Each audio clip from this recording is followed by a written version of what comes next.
धान की फसल में बालियां बनना शुरू हो चुकी हैं और ये वो नाजुक समय है जब हमारी एक छोटी सी गलती या जानकारी की कमी से पैदावार में 60 से 70% तक की कमी हो सकती है, क्योंकि ठीक इसी टाइम पर धान की फसल में सबसे ज्यादा कीट और रोग आ जाते हैं जो कि आसानी से कंट्रोल नहीं होते। और धान की फसल में कीट और रोग का आना मतलब कि नुकसान तय है, क्योंकि धान की फसल में ये कोई मामूली कीट हमला नहीं करते। ये वह खतरनाक कीट है जैसे कि भूरा माहू तना छेदक, जिसके कारण बालियां सफेद होकर सूख जाती हैं। साथ ही वो कीट जो बालियों का रस चूसकर उनमें दाना नहीं बनने देता, यानी कि गंदी बग, पेनिकल माइट और झुलसा रोग, गर्दन तोड़, हल्दी गांठी रोग और झोंका रोग जैसे कई कीट और रोग धान की फसल में डेरा डालकर बैठ जाते हैं। तो इन कीट और रोग को कैसे कंट्रोल करना है, साथ ही धान की बालियों में दाना भराव सही से हो और जो बालियों में दाना बन रहा है वो चमकदार और वजनदार बने, तो इसके लिए हमें क्या डालना है यही जानेंगे हम आज के इस वीडियो में। तो वीडियो को आखिरी तक जरूर देखें अगर आपकी धान की फसल में बालियां बनना शुरू हो गई है तो।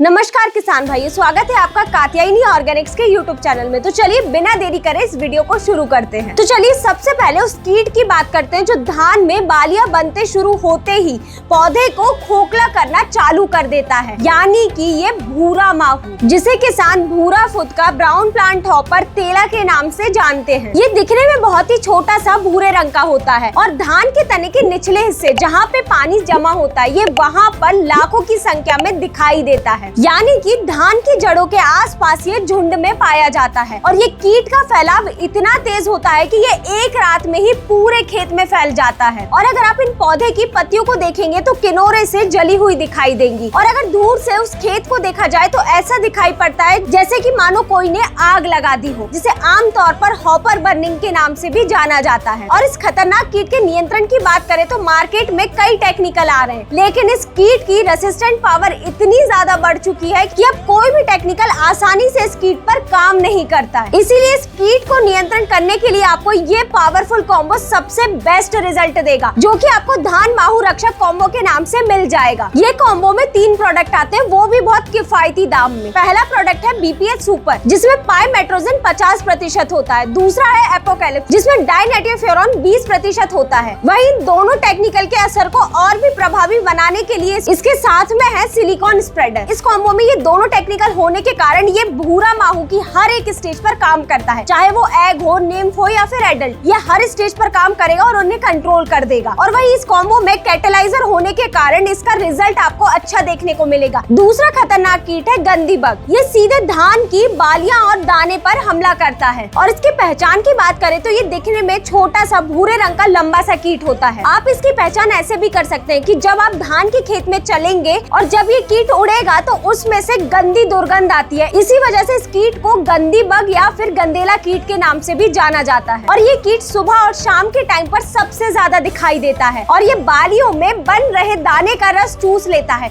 जिस वजह से जो बालियों में दाना नहीं बन पाता और बालियां खाली रह जाती हैं। अब बात करें इसके कंट्रोल करने की कि आप इसे कैसे कंट्रोल कर सकते हैं, तो इसके कंट्रोल के लिए आप कात्यायनी बीपीएच सुपर प्लस का उपयोग कर सकते हैं। इसमें डाइनेटियोफ्यूरॉन 15% प्लस पाइमेट्रोजिन 45% WG फॉर्म में होता है। ये कीटनाशक डुअल एक्शन से काम करता है, यानी कि कॉन्टेक्ट एक्शन से भी और सिस्टमिक एक्शन से भी। और डुअल एक्शन से काम करने की वजह से ये धान में गंदी बग को कंट्रोल करने के साथ साथ भूरा माहू को भी कंट्रोल करता है। और इसके डोज की बात करें तो आप इसे 130 से 150 ग्राम प्रति एकड़ के हिसाब से उपयोग में लें। वहीं तीसरे सबसे खतरनाक कीट की बात करें जो धान की फसल को इस टाइम पर सबसे ज्यादा नुकसान पहुंचाता है, तो वो है तना छेदक। ये कीट धान के तने को तो नुकसान पहुंचाता ही है, साथ में जब धान में बाली बन रही होती है ये उसे भी नुकसान पहुंचा देता है। ये कीट पौधे को नीचे से लेकर ऊपर तक खा जाता है, जिस वजह से पौधे को पूरी तरह भोजन नहीं मिल पाता है और आगे चलकर जो बालियां आ रही होती हैं वो सूखी हुई सफेद रंग की दिखाई देती हैं, और जिस वजह से ये बालियां पूरी तरह पोची रह जाती है और इनमें दाना नहीं बनता है। तो इस कीट को सही टाइम पर नियंत्रित करने के लिए आप कात्यायनी चक्रवीर का उपयोग करें। इसमें क्लोरेंटानिलीप्रोल 18.5% SC फॉर्म में होता है, जो कि तना छेदक और पत्ती लपेटक जैसी इल्लियों के खिलाफ बहुत ही प्रभावी है। अब वीडियो में आगे बढ़ते हुए उस कीट की बात करते हैं जिसे अक्सर किसान नजरअंदाज करता है और नतीजे के रूप में खराब और खाली बालियां मिलती हैं देखने को। और यही कीट है पेनिकल माइट, जो कि आसानी से धान की बालियों में दिखाई नहीं देता, लेकिन जब आप इन बालियों को झटक कर देखेंगे तो ये मकड़ी आपको साफ तौर पर चलती हुई दिखाई देगी। ये मकड़ी इतनी छोटी सी होती है कि आसानी से दिखाई नहीं देती, लेकिन जब बालियों में दाने नहीं बन रहे होते हैं और बालियां खाली रह जाती हैं, तो उसके पीछे का कारण यही मकड़ी होती है, क्योंकि ये छिपकर बालियों से रस चूसती रहती हैं। तो इसका नियंत्रण करने के लिए आप कात्यायनी ओज़ल के नाम से आने वाली कीटनाशक का उपयोग करें। इसमें स्पाइरोमेसिफिन 22.9% SC होता है, जो कि ये मकड़ी के खिलाफ बहुत ही प्रभावी कीटनाशक है। ये धान में लगने वाली ये पेनिकल माइट को एक बार में ही कंट्रोल कर देता है। और इसके डोज की बात करें तो आप इसे 200 ml प्रति एकड़ के हिसाब से उपयोग में लें। अब बात करते हैं धान में बालियां बनते टाइम आने वाले उन खतरनाक रोग की, तो जिसमें कि सबसे पहला है झुलसा रोग। ये भी 3 प्रकार का होता है। पहला बैक्टीरियल लीफ ब्लाइट यानी कि पत्ती झुलसा शीथ ब्लाइट,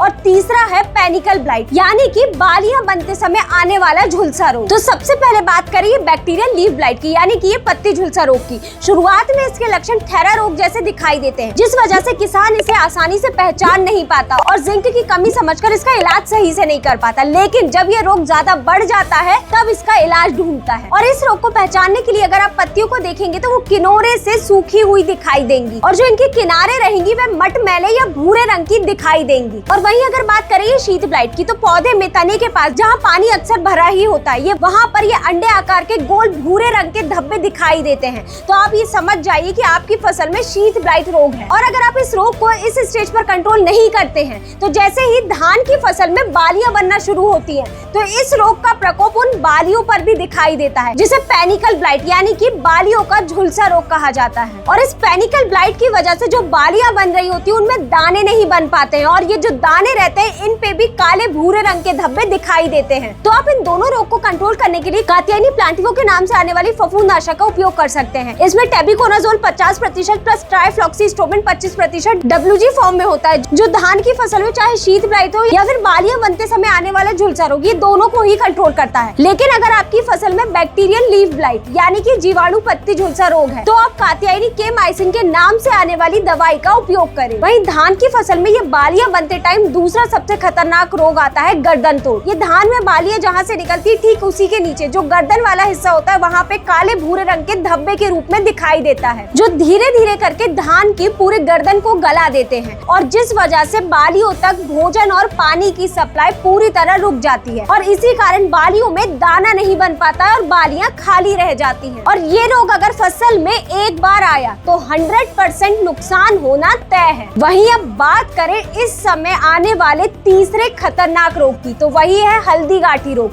जिसे आमतौर पर फॉल्स स्मट हल्दी रोग, कंडवा रोग के नाम से जानते हैं। और ये रोग इतना खतरनाक होता है कि मात्र 1 हफ्ते के भीतर लगी लगाई धान की फसल को पूरी तरह बर्बाद कर सकता है।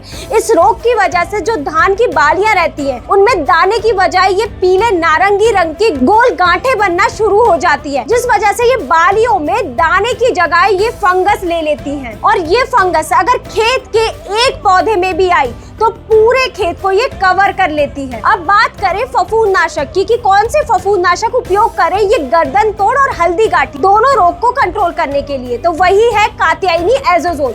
इसमें एजोक्सिस्ट्रोबिन 18.2% प्लस डाइफेनाकोनाजोल 11.4% SC फॉर्म में होता है। ये फफूंदनाशी इतनी प्रभावी है कि ये पौधे में मौजूद फंगल स्पोर को आगे फैलने ही नहीं देती, वहीं पे कंट्रोल कर देती है। और अगर ये फफूंद के स्पोर पनप रहे होते हैं, ये उन्हें वही रोककर कंट्रोल कर देती है, जिस वजह से फसल में ये समस्या ही नहीं आती है। और अगर बात करें इस फफूंदनाशी के डोज की, तो आप इसको 200 मिलीलीटर प्रति एकड़ के हिसाब से उपयोग में लें। अब सबसे मेन बात करें कि इस समय पर ऐसा क्या डालें जिससे बालियों में दाना अच्छे से भरा है और जो बालियों के अंदर दाना बन रहा है वो अच्छा वजनदार और चमकदार बने, जिससे मंडी भाव भी अच्छे मिले। तो वही है ये धान की आखिरी स्टेज पर NPK 0050 और भन्नाट का स्प्रे। अगर आप ये दोनों पौधों को स्प्रे करते हैं तो बालियां भी लंबी बनेंगी और जो बालियों में दाना बन रहा है वो भी अच्छा वजनदार और चमकदार बनेगा। और इस आखिरी स्प्रे के बारे में अगर आपको और जानकारी चाहिए तो ऊपर आई बटन पर क्लिक करके आप ये वीडियो देख सकते हैं। हमने इसके ऊपर एक डिटेल वीडियो बना रखा है। तो किसान भाइयों, ये थी जानकारी धान में बालियां बनते समय आने वाले खतरनाक कीट और रोग की। अगर आप चाहते हैं कि आप तक ऐसी ही जानकारी सही समय पर पहुंचे तो नीचे डिस्क्रिप्शन में दी गई लिंक पर आप क्लिक करके हमारे व्हाट्सएप चैनल में जुड़ सकते हैं। अगर आपको ये वीडियो अच्छी लगी हो तो लाइक करें और चैनल को सब्सक्राइब करना ना भूलें। धन्यवाद।